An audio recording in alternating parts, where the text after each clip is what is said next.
The one thing they all have in common, I think, is they're hungry. And I know that sounds simplistic, but I believe that's the single most important element that separates the quality of people's lives. It's not just the ability to have hunger, but to sustain it. Hunger means that you want more. You want more of yourself. You want to make a bigger difference. You want to be a better parent. You want to do something more than there is today, and that you don't get satisfied. Most people start out with hunger at an early stage of life and they lose it. But the people that come to me are hungry either because something's happened, they've had a birthday with a 0 on it, they've gone through a divorce, they're starting a business and they know I've got to have a different level, or they're the best in the world and they're always looking for that edge that makes the difference. I think everybody is born with hunger. Like there's a desire to grow, to expand, to learn, and then disappointment sets in early in life for most people. And then we look to blame something outside of ourselves. And there are many events in our lives that can affect us all. We've all had pain and challenges. But I think if you can find within yourself the part of you that wants to constantly give something more than yourself, if you can find a mission larger than yourself, then you're more pulled to do something than trying to push yourself. And pull has much more power than push. I always say motive does matter.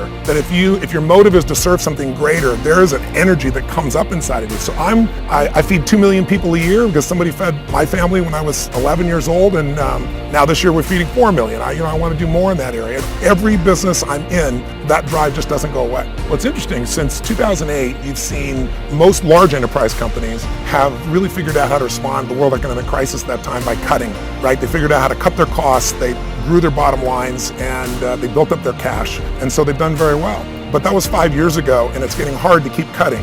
You can't cut your way to growth at this point. So most major corporations are now saying, what do we do about the top line? How do we really grow revenues and sales? And so I built something called Coaching in the Cloud, which we've done for some of the most successful companies in the world. And what it does is it comes in and it revamps the sales process.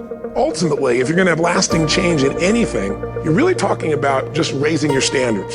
I always tell people, if you want to know how to change your life, I give it to you in 3 words, boring as it sounds: raise your standards. And what does that mean? Corny as it sounds. Raise your standards. Oh, thank you for the breakthrough thought, Tony. I'm glad I wasted my time watching this little email with you.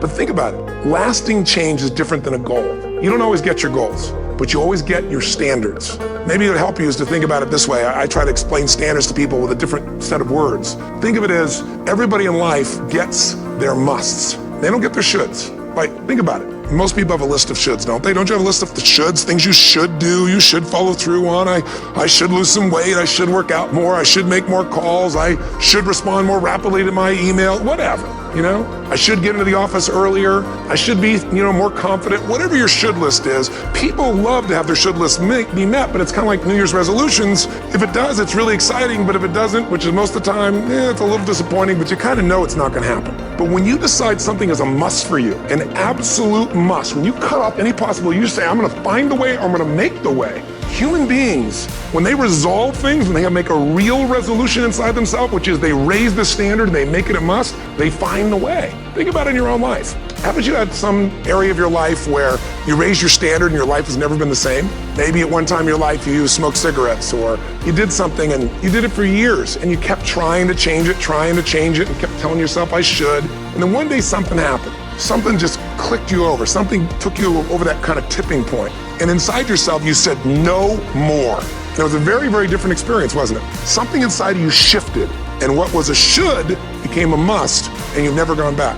Is there an area like that in your life you can think of? Again, did you ever smoke cigarettes? Did you ever eat a certain way, drink a certain form of alcohol, and then finally say no more, and you just don't go back? And notice this, it doesn't really take any willpower anymore. Because somewhere when we make this click, when we make something a must, we attach ourselves to it. It becomes part of our identity. And one thing I've learned in the last, 33 years of working with people from now over 100 countries, 4 million people, is human beings absolutely follow through on who they believe they are.